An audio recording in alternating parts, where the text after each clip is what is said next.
नमस्कार साथियों, स्वागत है आपका डीएनयू की टीच में। तो साथियों, आज हम देखने वाले हैं आपके क्लास 10th के लिए संस्कृत के आपके जो पाठ 4 यानी चतुर्थ पाठ के आपके सुभाषितानी पाठ। तो इसके हम जो है पद्यांश देखेंगे। तो इस चैप्टर से आपके जो भी एग्जाम में क्वेश्चंस आते हैं, तो क्वेश्चंस आते हैं और आपके पद्यांश भी पूछ लिए जाते हैं और आपके श्लोक तो 100% आते हैं। तो इसमें से आपको 2 श्लोक पूछ जाते हैं जो आपको लिखना होता है और 2 आपके पद्यांश में आते हैं। आपके जो पद्यांश में आते हैं, ठीक है, तो वही श्लोक छोड़कर हमको 2 श्लोक लिखना होता है। तो आपके कुछ इस तरीके से एग्जाम में पूछ जाते हैं। सुभाषितानि पाठम द्वयम श्लोक लिखते, यानी सुभाषितानि पाठ के हमको 2 श्लोक लिखना होता है। ठीक है, तो हम फ्रेंड्स सभी देखने वाले हैं आपके। इससे पहले आप हमारे चैनल यानी जो आपको डीएनयू की टीच आपको यहाँ पर दिख रहा होगा, इस पर आप नए हो तो चैनल को सब्सक्राइब जरूर कर लें। ठीक है, तो सब्सक्राइब करने के बाद आप नोटिफिकेशन बेल को भी आप ऑल प्रेस कर लें, जिससे आपको नेक्स्ट वीडियो की नोटिफिकेशन मिल सकें। तो हम देख लेते हैं। तो हमारा क्वेश्चन क्या, सबसे पहले अधोलिखित पद्यांशम सम्यक पठित्वा प्रश्न नाम उत्तराणी संस्कृत भाषा में लिखित। ठीक है, तो ये हमारा प्रश्न आपको इस टाइप के एग्जाम में पूछा जाएगा। तो ये हमारा बहुत आईएमपी जो पद्यांश है वही जो पद्यांश में आपका पूछा जाता है। अगर आपका पद्यांश में नहीं आया तो वैसे आप लिख सकते हैं, तो ये आपको याद होना चाहिए। ठीक है, तो हमारा क्या है, गंगा पापम शशि तापम दैन्यम कल्पतरु स्तता पापम तापम च दैन्यम च धुनंती संतो मास्या। तो ये आपका क्या है, गंगा पापम शशि तापम दैन्यम कल्पतरु स्तता पापम तापम च दैन्यम च धुनंती संतो मास्या। तो आपके पद्यांश में आप अगर आया आपका ये, ठीक है, श्लोक, तो आपके सामने कुछ इस तरीके से प्रश्न पूछे जाएंगे वहाँ पर। तो का पापम हंति, तो आप 1-2 बार इसको पढ़ लें तो आपको ये आसानी से आप इसके आंसर लिख के आ सकते हैं और आप बिल्कुल आपको जो जितने भी नंबर में आता है आपको उतने ही नंबर मिलेंगे।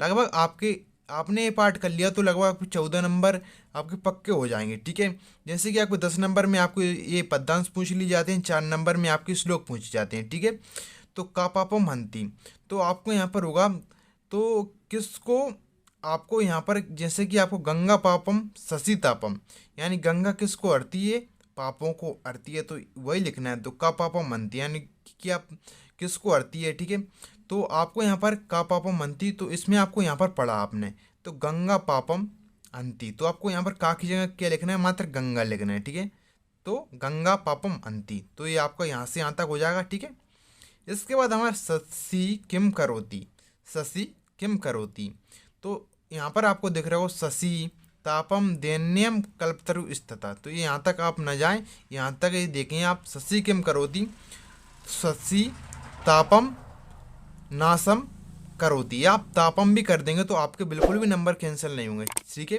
शशि किम करोति, शशि तापम करोति, या आप तापम नाशम करोति, ये भी लिख सकते हैं। ठीक है, इसके बाद हमारा थर्ड है कल्पतरु किम हंति, कल्पतरु किम हंति, तो यहाँ पर आपको दिख रहा होगा, तो दैन्यम कल्पतरु स्तता, तो इसमें आप क्वेश्चन के कल्पतरु किम हंति, तो आपको मात्र क्या है, कल्पतरु दैन्यम हंति, तो आपको यहाँ पर कल्पतरु स्तता से पहले क्या दिख रहा है, दैन्यम, तो कल्पतरु दैन्यमंती। तो सबसे पहले आप एग्जाम में अच्छी तरीके से श्लोक पढ़ें। ठीक है, इसके बाद ही आप आंसर लिखें तो आप बिल्कुल करेक्ट आंसर लिख के आ सकते हैं। ठीक है, 1-2 बार आप पढ़ भी जाएं एग्जाम देने से पहले। तो इसके बाद हमारा नेक्स्ट है पापम तापम दैन्यम चाके धुनंती, तो ये आपका क्वेश्चन क्या है, पापम तापम दैन्यम चाके धुनंती, यानी आपको ये पूरा आप थोड़ा मिक्स कर दिए इसमें। ठीक है, तो आपको क्या लगाना है, पापम तापम दैन्यम च संतो महास्य ध्वनन, तो आपको यहाँ पर क्या लिखना है, संतो महास्य मात्र। ठीक है, तो पापम तापम दैन्यम च संतो महास्य, तो ये आपको लिख रहा हो संतो महास्य ध्वनंती। ठीक है, इसके बाद तो फ्रेंड्स ये आपको जरूर याद करना है। तो पापम इति शब्द से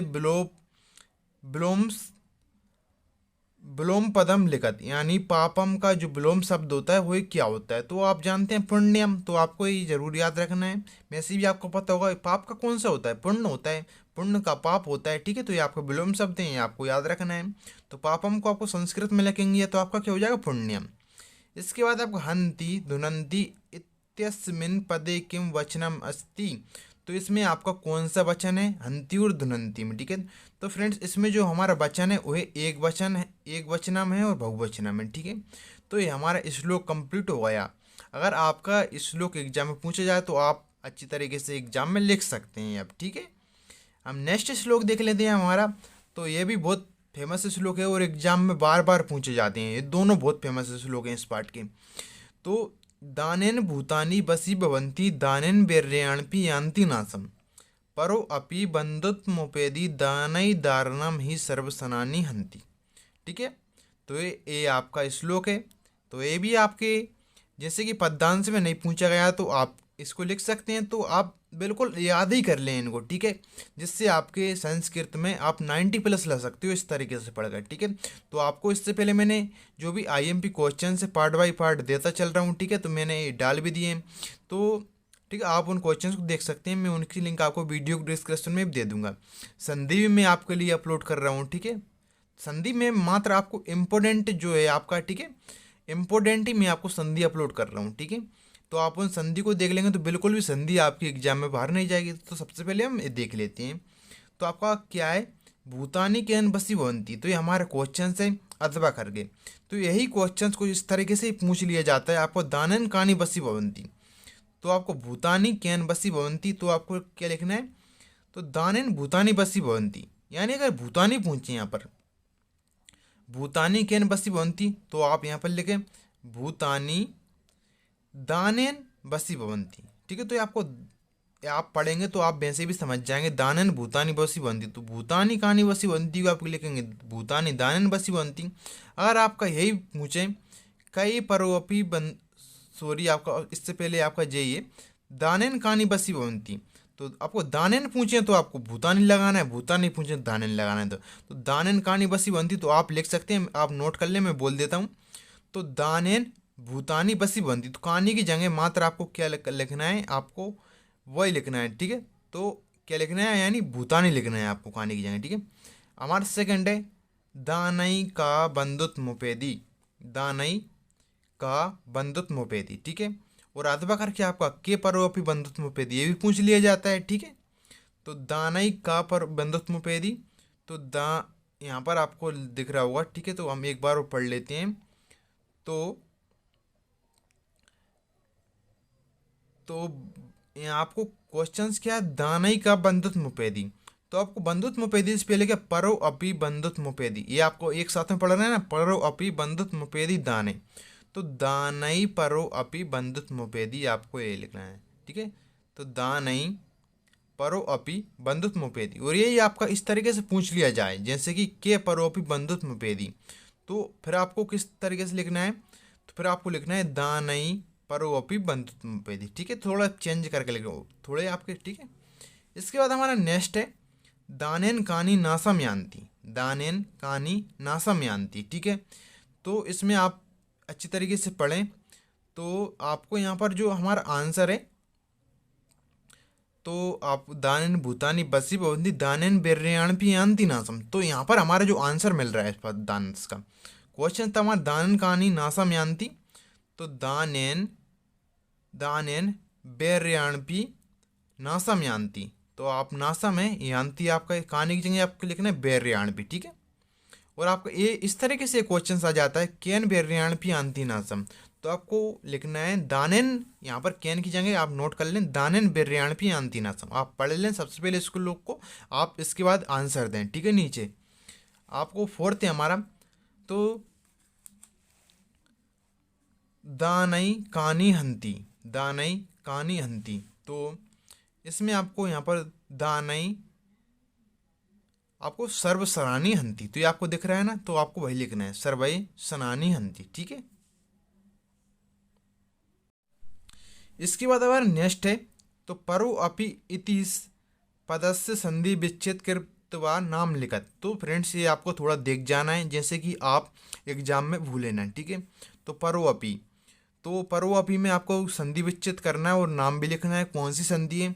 तो परो प्लस अपी क्या हो जाएगा परो अपी, और आपका कौन सी संधि है, पूर्व रूप संधि है आपका।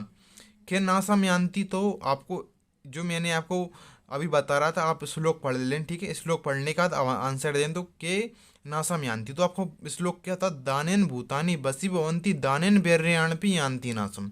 तो वही है हमारा वैर्याणपि नासम यान्ति, ठीक है। अब दानेन इत्यस्य पदस्य विभक्ति वचनम लिखा, तो दानेन को हमें कौन सी विभक्ति है वही लिखना है और वचन लिखना है कौन सा वचनम है, ठीक है।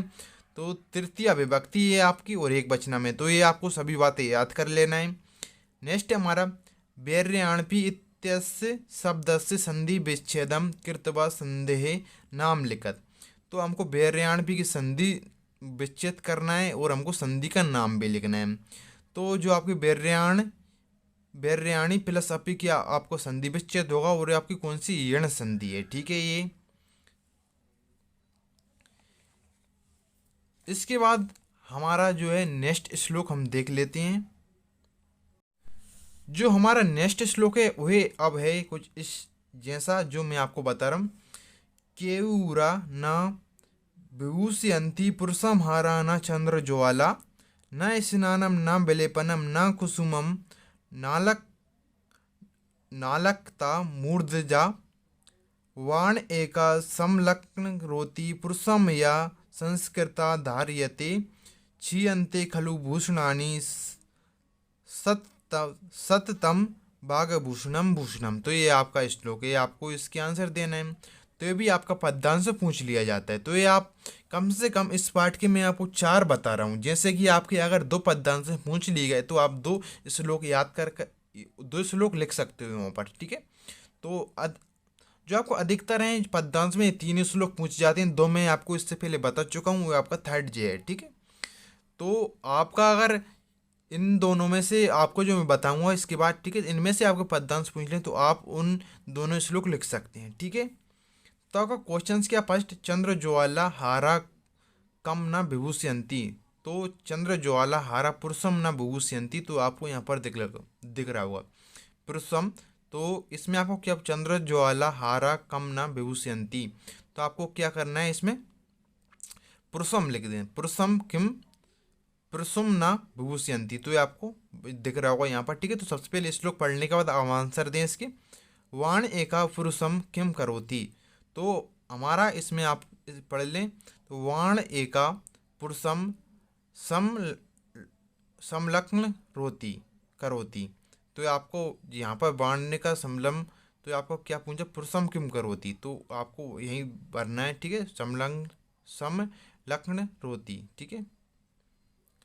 इसके बाद हमारा है कानी खलु छियन्ते, कानी खलु छियन्ते। तो आपको यहाँ पर छियन्ते खलु भूषणानि, तो ये आपको दिख रहा होगा। तो ये आपको क्या पूछा है, कानी खलु छियन्ते, यानी छियन्ते आपका और खलु ये आपका क्वेश्चंस में दिया है। तो आपको क्या लगेगा, भूषणानि खलु छियन्ते। नेक्स्ट हमारा सर्वोत्तम भूषणम किम अस्ति, सर्वोत्तम भूषणम किम अस्ति, या सर्वोत्तम की जगह आपका सततम वाद वही है, आपको लिखना है, आपको सेम आंसर है। तो सर्वोत्तम भूषणम किम अस्ति, सर्वोत्तम भूषणम भाग भूषणम अस्ति, ठीक है। तो ये आपको वैसे भी ये याद होगा क्वेश्चंस, ठीक है, इस पार्ट का है। मैं आपको क्वेश्चंस भी प्रोवाइड कर दूंगा, ठीक है, जो आपका IMP क्वेश्चंस है हम वो ही देखेंगे। तो मैं आपको नेक्स्ट जो आपको IMP क्वेश्चन है मैथ की भी स्टार्ट करने वाला हूँ, ठीक है। तो आप मैथ की भी IMP क्वेश्चन देख सकते हैं। तो आपको जो भी सब्जेक्ट के क्वेश्चन चाहिए आप मुझे कमेंट बस करें, ठीक है, कमेंट कर बता दें, तभी तो हमको पता चलेगा आपको कौन से सब्जेक्ट के IMP क्वेश्चन चाहिए। वैसे आपको एग्जाम आ रहे हैं तो हम सभी के आपको IMP क्वेश्चन प्रोवाइड करा देंगे, ठीक है। इसके बाद हमारा है नेक्स्ट सततम इति शब्दस्य समार्थी पदम लिखत, ठीक है। सततम यानी हमारा सर्वोत्तम का आपको इति शब्द से लिखना है और समार्थी पदम लिखना है। तो आपको क्या होता है इसका निरंतरम, तो ये आपको याद कर लेना है, ठीक है। नेक्स्ट हमारा केऊरा किम न कुर्वन्ति, केऊरा किम न कुर्वन्ति, तो केऊरा न विभूषयन्ति पुरुषम, ठीक है। तो वो ये आपका क्वेश्चन है, ये आप देख लें। इसके बाद हमारा नेक्स्ट क्वेश्चन है, तो हमारा सबसे पहले थोड़ा मिस हो गया था यहाँ पर, ठीक है, कुछ यहाँ पर हमारा जो गलत हो गया था। तो यहाँ पर हमने जो क्वेश्चन लिख दिया, विभूषयन्ति इत्यस्य पदस्य लकारम पुरुषम च लिखत। तो विभूषयंती को सबसे पहले हम लकारम लिखना है और पुरुषम लिखना है, ठीक है। तो लेट लकार है आपका प्रथम पुरुष है आपका, ठीक है। इसके बाद नेक्स्ट है हमारा चंद्रोज्वाला इति पदस्य संधि विच्छेदम कृतवा संधे नाम लिखत, ठीक है। तो चंद्र प्लस उज्ज्वला और आपकी इसमें जो संधि आएगी वही गुण संधि आएगी, ठीक है। तो ये भी हमारा जो श्लोक नंबर 3 मैंने आपको बता दिया है, ठीक है। तो फ्रेंड्स हमारा जो एक श्लोक है ये भी है, ठीक है। तो ये अक्सर पद्यांश में नहीं पूछा जाता है, तो आप इसको याद कर लें मगर। तो फ्रेंड्स इसका आप स्क्रीनशॉट ले लें, ठीक है। तो ये ज़्यादातर नहीं पूछा जाता है मगर आप स्क्रीनशॉट ले लें, मगर इसको याद कर लें, ठीक है। थोड़े बहुत आप इसके क्वेश्चन भी देख सकते हैं। तो आई होप कि आपको ये वीडियो पसंद आई होगी। इस वीडियो को आपको फ्रेंड्स को अवश्य शेयर कर दें, ठीक है, क्योंकि आपके के लिए ये वीडियो बनाई जाती हैं, ठीक है। तो आप शेयर करने में बिल्कुल भी कंजूसी ना करें। तो फ्रेंड्स मिलते हैं नेक्स्ट वीडियो में। Thank for watching video.